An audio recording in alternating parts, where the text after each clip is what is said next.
Greetings, everybody. Good evening. Good evening, everybody.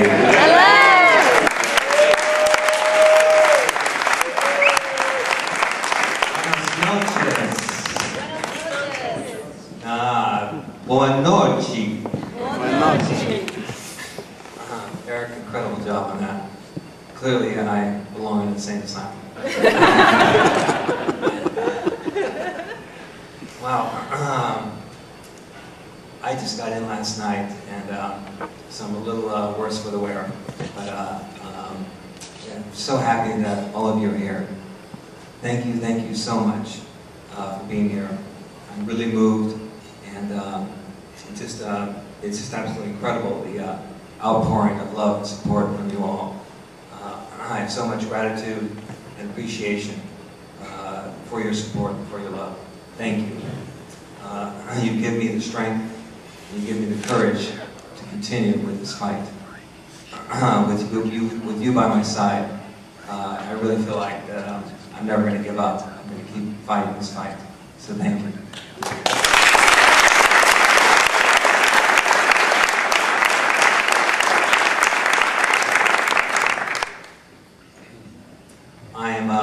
I'm very humbled to stand here before you and to under these circumstances. In fact, I'm so humbled that I have to sit down. But some special thanks are in order for this evening, and I'd first like to thank my parents, my mother and my father, who have been with me, well, from day one, but they're tirelessly just helping with everything, despite my moods and my grumpiness. I love you, Mom and Dad, so much, and thank you.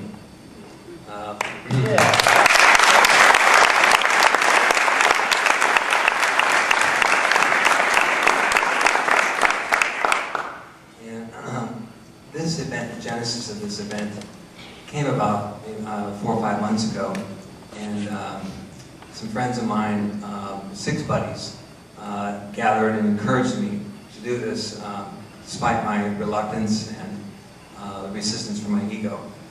They encouraged me to proceed with this. And Eric Wilcox, Eric Altree, Michael Venera, Mark Evan, Andrew Zanoff, Tim Harm. And these guys are all angels. I thank you so much for helping me start to put this together.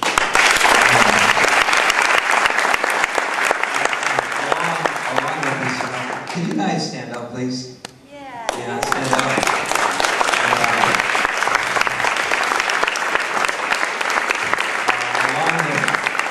Hey, you guys stay up. And then Mary and Catherine and Taylor and whoever else helped me put this together.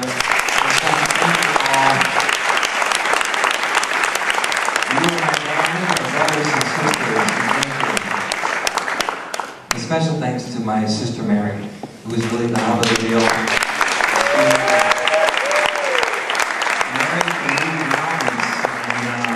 It's just incredible what you've done, Mary. And Mary and I have been kindred souls from day one, and there's nobody on this planet that I'm closer to than you. And thank you so much, Mary. I love you too. Well, I have good news and bad news. Should we start with the good news? Yeah. The good news is I'm still here. I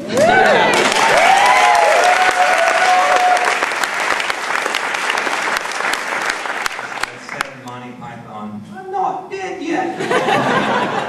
And the bad news is I'm out of money. And sissy. For the larger part of the last 3 years I've spent in South America. And I've been pursuing pioneering medical treatment, as well as spiritual and energetic treatment, which you just got an eyeful of. And there are many of you that made that possible, made that happen, by you coming down to South America, shuttling me, currying me back and forth, and helping me with everything that needs to be done, with whether it's getting me on in airports, around town in my wheelchair, helping me eat, helping me pee. You guys have all been there. There's quite a number of you here tonight, and I would love it if you guys can all stand. Everybody who's been down to Argentina or Brazil with me, please stand up and look at each other. You are my angels.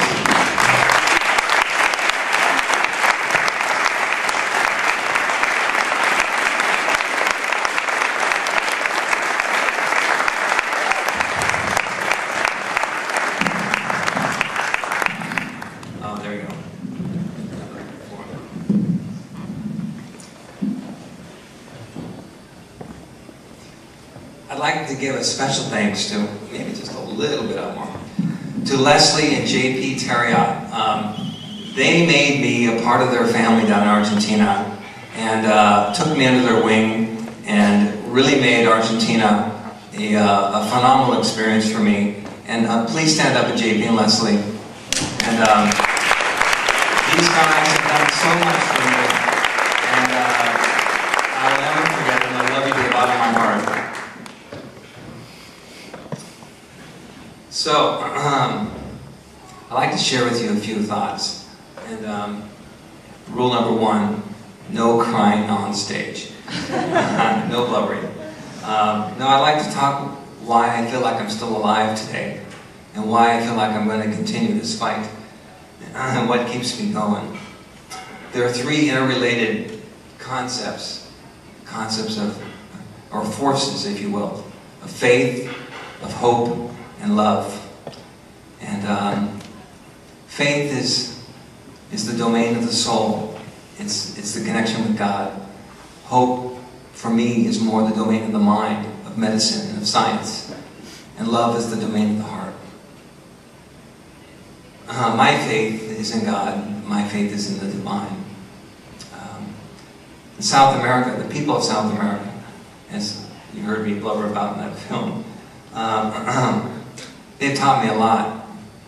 Their unequivocal passion and their intense, for their faith is intense and it's contagious. And given my predicament, given my situation, instinctively I gravitated toward that energy. I felt like I had to get a part of that to survive. I've learned that my faith is beyond a rational or intellectual process. It's something that comes from deep within. It comes from a deeper wisdom, or a deeper consciousness, if you will. And it has required me to really ponder some of the deeper truths of life.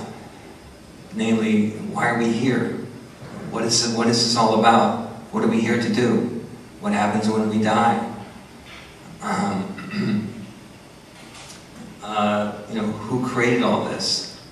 And the material world and the spiritual world. What is real, what is not real? My faith has also allowed me to balance some of the negative psychological components of this disease, namely fear and stress and sadness, anxiety.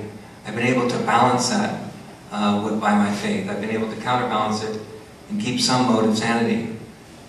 Quite often, or practically every day, I give it up to God and say, I'm in your hands. And that gives me the solace, it gives me the peace to continue. Somehow the fear evaporates and the anxiety evaporates when I put myself squarely in God's hands.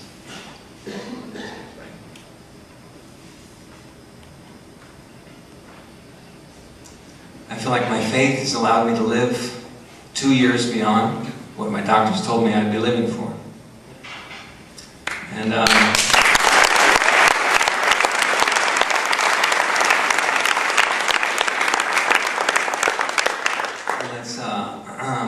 I'm hoping that my faith will keep me living much longer.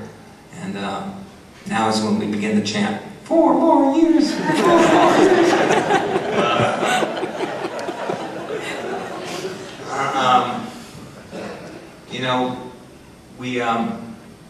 Nearly every day when I was in Brazil, and this is an amazing fact, every day I was down there, somebody random would come up to me, just out of the blue, and said, "You've got to believe in God. You've got to have faith. You've got to have faith that you can beat this disease." And that came to me almost every day. And it just kept coming and coming and coming. It's like somebody was beating me over the head. Like, you know, open up, believe. And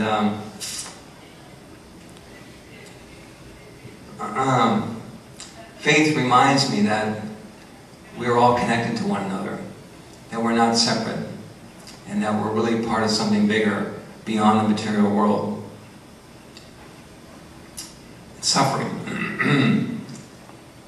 I've come to learn that my suffering is in mind and body. It's really the key and integral component to my spiritual growth. I've come to learn that it's the main component to change on the inside. Previously, I avoided suffering like the plague. Anything that would hurt in mind or body, I would avoid it. I want to be on easy street. Suffering is not good.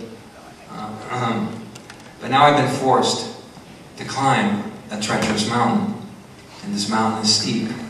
And it's gotten cold, and it's gotten wet, and it's gotten steeper. The air is getting thinner. And I don't have a guide. I don't have a road map.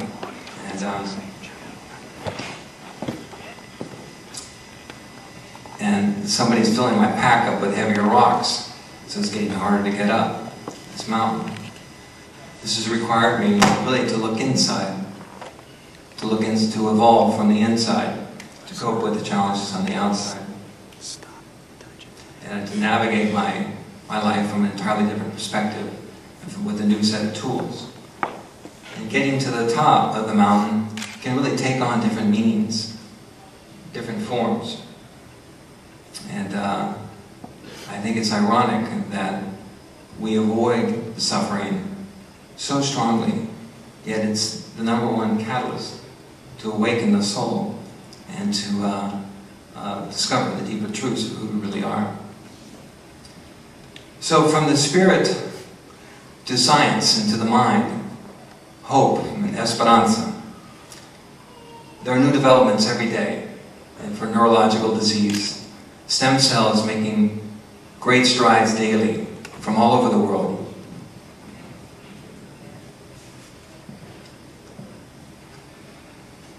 When I first went to Argentina, I partook in a treatment protocol involving a vaccine therapy, immune vaccine therapy, coupled with a stem cell protocol.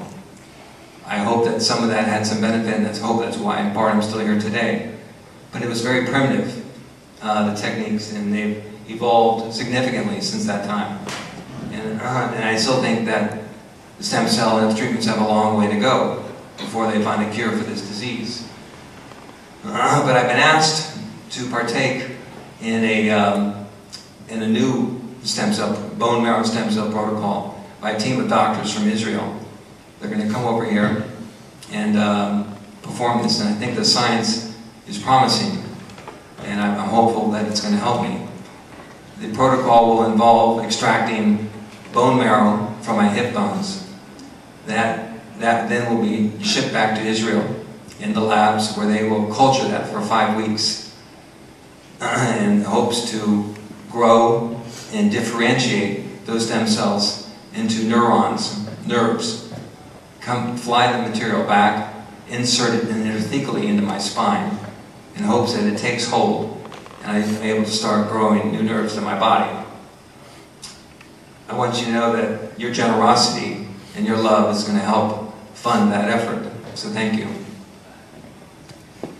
I'm also partaking in a number of other holistic and alternative therapies, as well as medical. And it's my hope that the combination of these therapies will provide some relief in this disease. I just want to give you a short list of some of the things that I've done, that I'm doing, that I'll continue to do. I, every day, take a Chinese concoction of herbs that taste horrible 3 times a day. And over 500 people with ALS around the world are taking this stuff every day, most of which claim it helps them.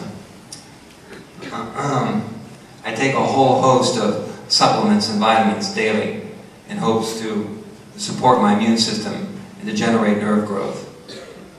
I partake in acupuncture, physical therapy, energetic medicine. I lay in this bed that has a big machine under it and shakes the bed, shakes me like a can of paint, back and forth. It's quite comical, but it gives me a short... JP, you remember the shake and bake? Yeah. And, that provides me short-term relief. The work I did down with John of God is energetic medicine. That definitely has provided me some relief. I do regimens to detox my body daily. I hope to partake soon in live cell therapy, which is a very experimental therapy involving stem cells from pigs, which some ALS patients say have helped them.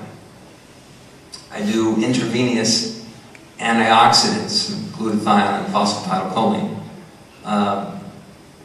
I also do many mind-body techniques involving meditation, visualization, and imagery.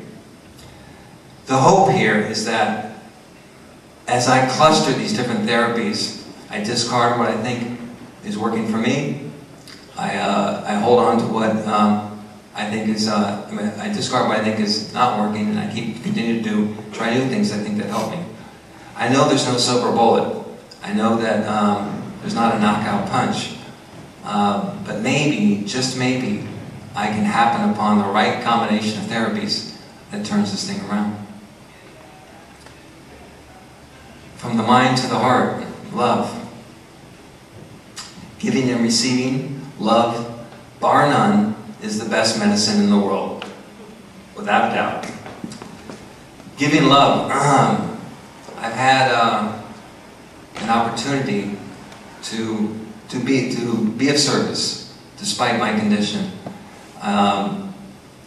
One day it hit me when I was down in Brazil that I need to develop an organization of caregivers. And I started Heaven's Helpers, which is a team of 10 Brazilian caregivers that provide care and support for foreigners that come down there in wheelchairs or they're very sick. And we've been around for a year and a half now, and it's a going concern. And it's been a very, very interesting and different type of work. The work is often hilarious. At times it's very tragic, but it's always very fulfilling. And I've come to learn that service work, in one word, rocks. And it's seriously, seriously underrated, in our world back here. I believe that my work has allowed me to remove myself from the center of my universe and help others, which I think is part of what's keeping me alive today. Receiving love. The love that I receive from my beautiful children, from my family, and from all of you, my dear friends, inspires me to continue this fight. You are the wind that powers me through these stormy seas. You have stood by me through this entire experience with your love and your support.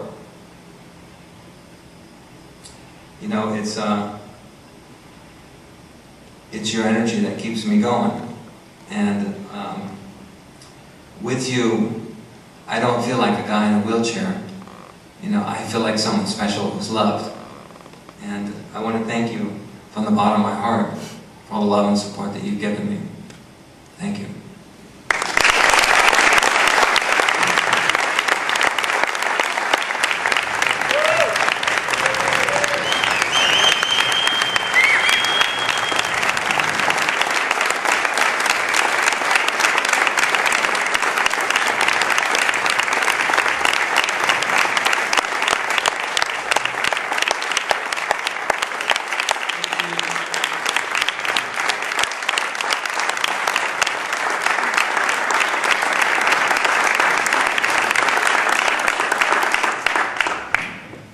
Oh, stop it. I'd like to give you guys just a moment of, to show you something that is important to me for us disabled people, and I think it's kind of fun, but greeting a disabled person is something that's not taught. People don't know how to do it. It's often awkward and funny. So I'd just like to show you how we go about doing that, which will be easier on you and much easier on me. So, where's my right hand man? Okay. Andrew Zahn will demonstrate for you. The do's and don'ts of greeting.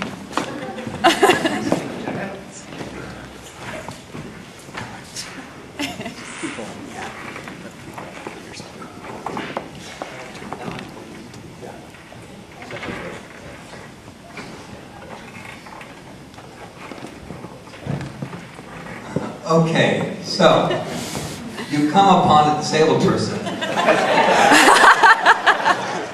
you decided to greet this person. However, this person's in a chair and you're up high. And let's show what you don't do when you shake a hand. Hi, good to see you. David, great to see you. Shaking my wrist, my hand is flopping. Okay? So now, here's the better way to do it. Here's the better way to do it. Yeah. Great to see you. Great to see you, my brother. Yeah. All right. Get that?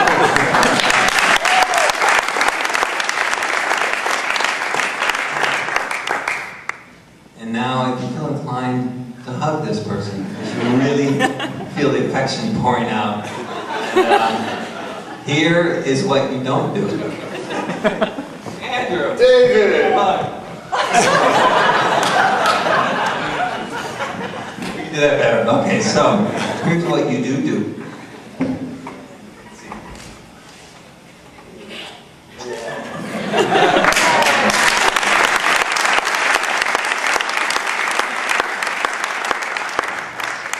And then if you really feel inclined to talk to this person in the wheelchair, and here's what you don't do.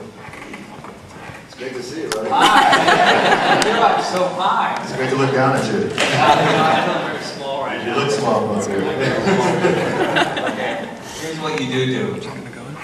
It's easy. Great to see you, my brother. I love what you can. All right, thank you.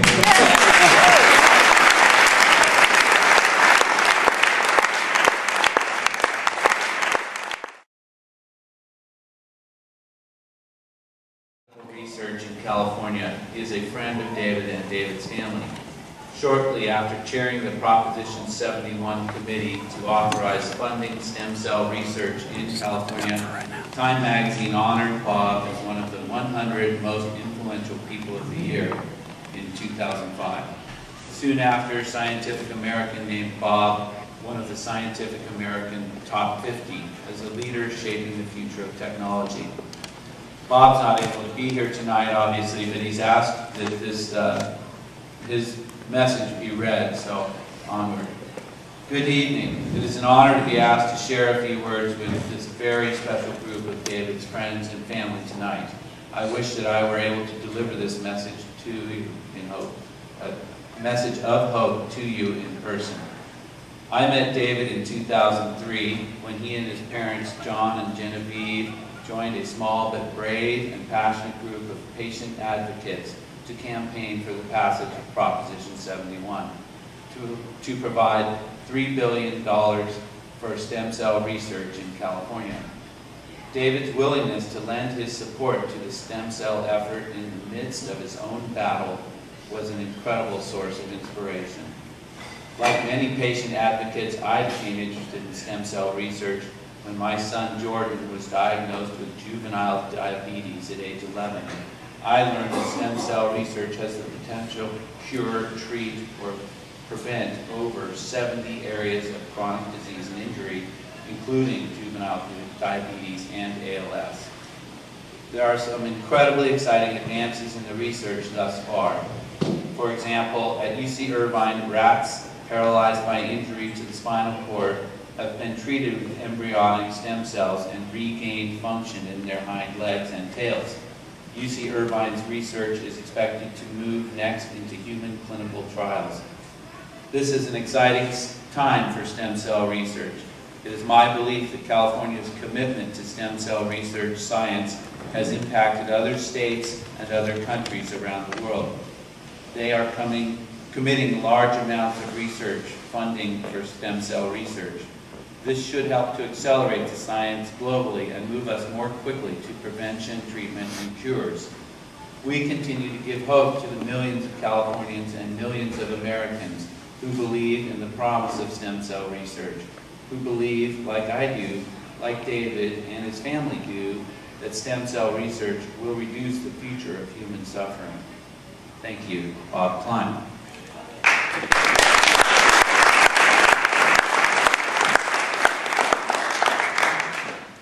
Now Tim Hartman is going to share with us some of his own personal experiences and the reality of fighting chronic disease and the expense involved.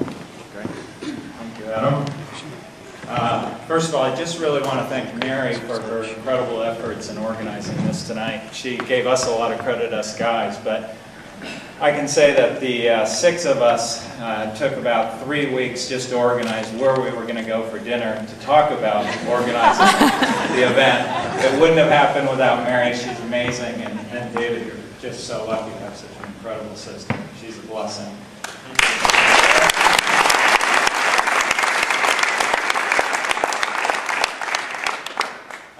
Mary asked me just to speak briefly about the costs of just day-to-day care.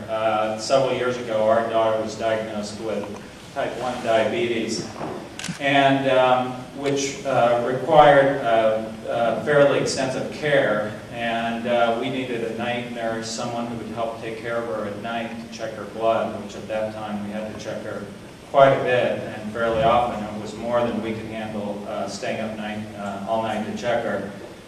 And I was really shocked at the cost of just basic care. It is really surprising.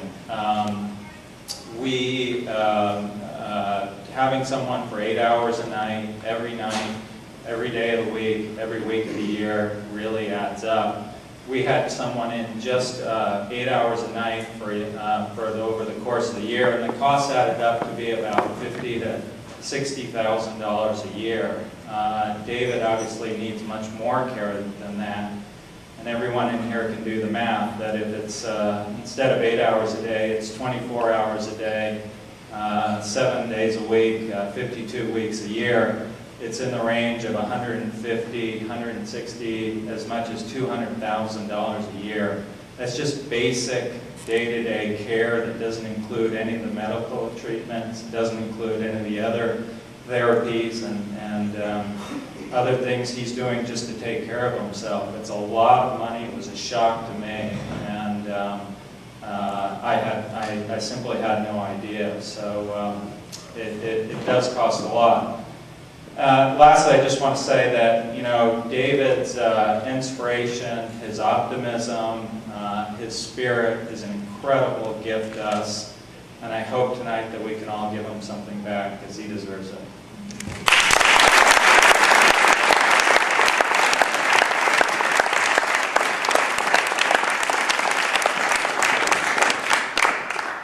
Thank you, Tim. That was very eloquent. And now Eric Wilcox is going to have some brief comments.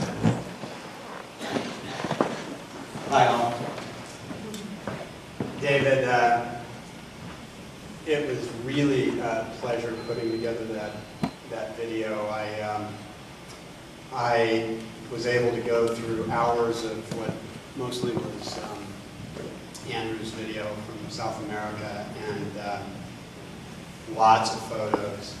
And it just served to reconfirm what I've known about you as long as I've known you, but it seems to have surfaced and blossomed even more over these last 3 years, and your positive attitude is just absolutely remarkable and totally inspiring to me.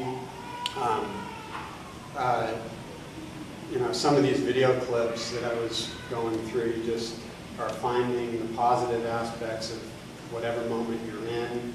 Lots of laughter, lots of singing. I could make probably a full 1 hour music video of David's greatest hits. I mean, there was so much singing. There was this one scene where Andrew and David sang the entirety of Leaving on a Jet Plane. And just when I thought it was finally over, they shifted into a whole second set in these really thick British Cockney accents. It was just great. So, you know, I think challenges and hardships tend to bring out people's true colors and their true character, and it is amazing and inspiring to see what this has done for everybody that knows you. So with that, we also have a couple of words from a couple of people who weren't going to be able to make it.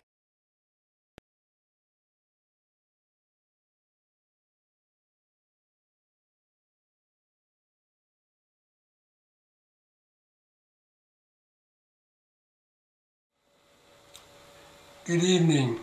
My name is John Ramazzi. I'm sorry I can't be with you all tonight. Unfortunately, I had another commitment that I couldn't change.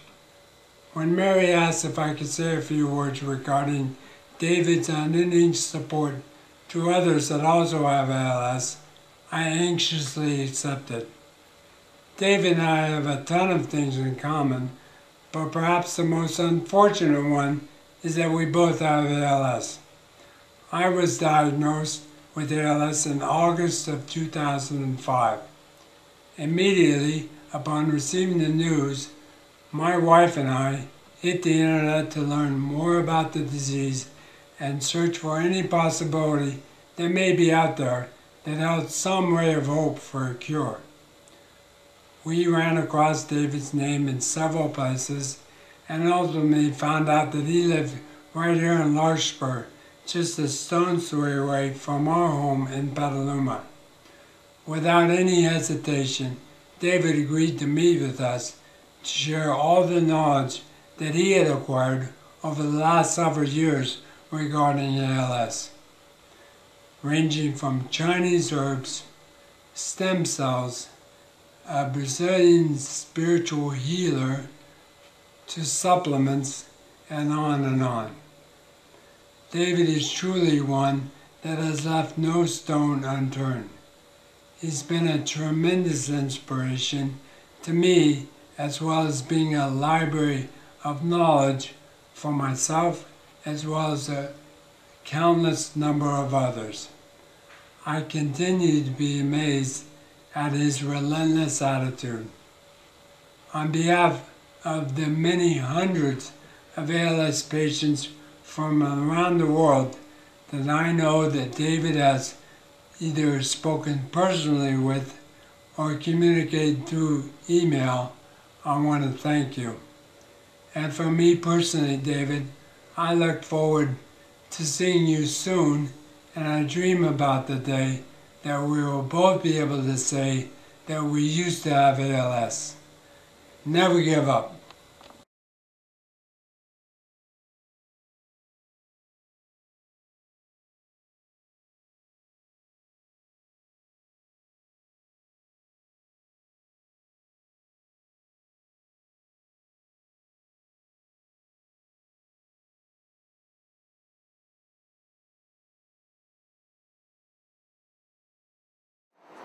Hey David, it's Dean.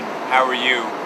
I just finished Marathon 11 on the 27th of September, and it was in Fargo. Now I'm heading to Billings, Montana on the 28th, the day of your fundraiser, to run a marathon in Billings. So I'm thinking of you, and I'm thinking of the whole group out there. Please be generous and help our brother David. I can't wait to see you on October 3rd, where I hope to be able to push you across the Golden Gate Bridge during the marathon in San Francisco. So, best wishes to you. I send my love your way, and I look forward to seeing you soon. Keep going strong, David. I love you.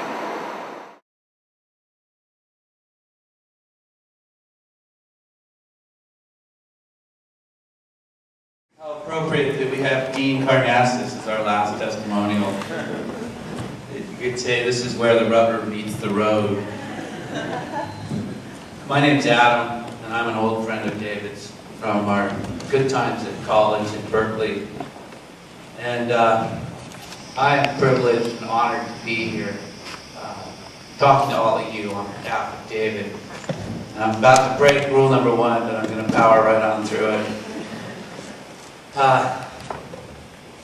The journey David has been on swept me into it. I got caught up being a friend, and it has truly been inspiring. His courage and grace in all times, his patience with this affliction and the busy world that he has to try and navigate are lessons for all of us. I met David as a Yahoo at Berkeley. We were all having fun, and he was having a lot of fun, so I wanted to be with him. And you know, he's a contagious, really personable guy, and I love him. And everybody in this room loves him, or you wouldn't be here. So by default, we are David's community. We are the rubber meeting the road. And the reason we're here tonight is really just quite clear. There is big need. Our friend, one of us, could be any of us, needs our support and help. And he needs it in many ways, and there are many ways to get it, but unfortunately most of it boils down to having money to pay for life and the treatments that he needs. So if you guys will take a look at the place cards on the table, I'm going to briefly walk you through it, but I'm going to outline some of his real costs so that it really can just sink in. The needs are real, the needs are dire, and we should be so lucky to be in a position to give and support our friend. So David's current real costs: $30,000 a year in supplements and drugs, $50,000 a year in caregiving support, $15,000 a year in physical therapy, $45,000 a year for lifestyle and glyconutrient therapies, $16,000 for the upcoming stem cell treatment in October, and then having enough money on hand for further treatments that may become available. So, just simple math, you get to $160,000 really quickly. There are a number of ways to give, and the place card on the table gives you those options. You can give 3 ways: tonight, monthly, or annually, or a one-time gift. There's been a secure bank account set up for this fundraising effort that can only be tapped into for David's caregiving and treatments. Along the lines of giving, we just recently were able to piggyback onto a 501(c) non-for-profit organization that I'm involved with in Santa Barbara. Next weekend, a group of friends, or myself, Brian, Jim Olmstead, and Will Fleming, and a whole bunch of other really great people are doing what we call the Friendship Paddle, which takes place next Saturday from Santa Rosa Island to Santa Barbara Harbor on paddle boards. This vehicle, it really is serendipitous that we were able to tap into this, because it is a not-for-profit and it is a tax-deductible donation. This group that has set this up has really generously agreed that all monies raised and written to the Friendship Paddle for the benefit of David Ames will go directly to David Ames. There's no fees, there's nothing off the top.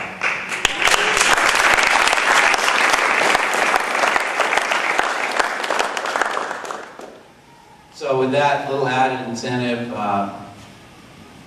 all of us big heavy hitters are always trying to dodge Uncle Sam, and here's a good way to do it. As an added incentive to help put a carrot out in front of all of us,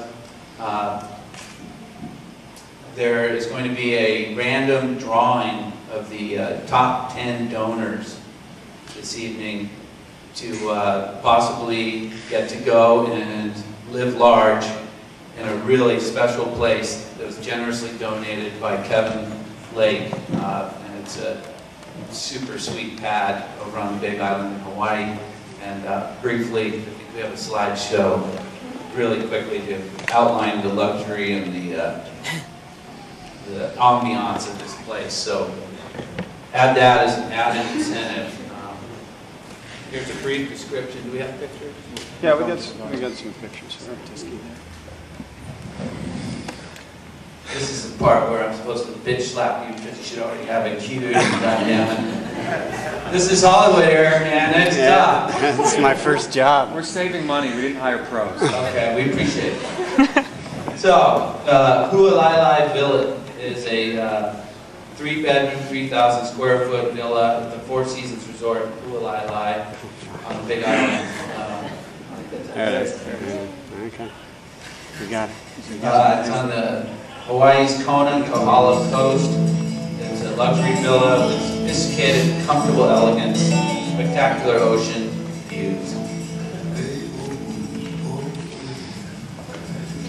So everybody, bust out your checkbook, set aside the time, and go hang out at Hualailai Villa. It can house a family of 6 comfortably, 7 if one of them's small.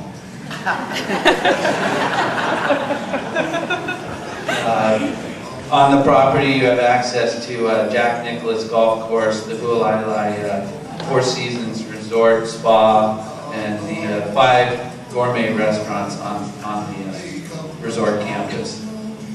So there you have it.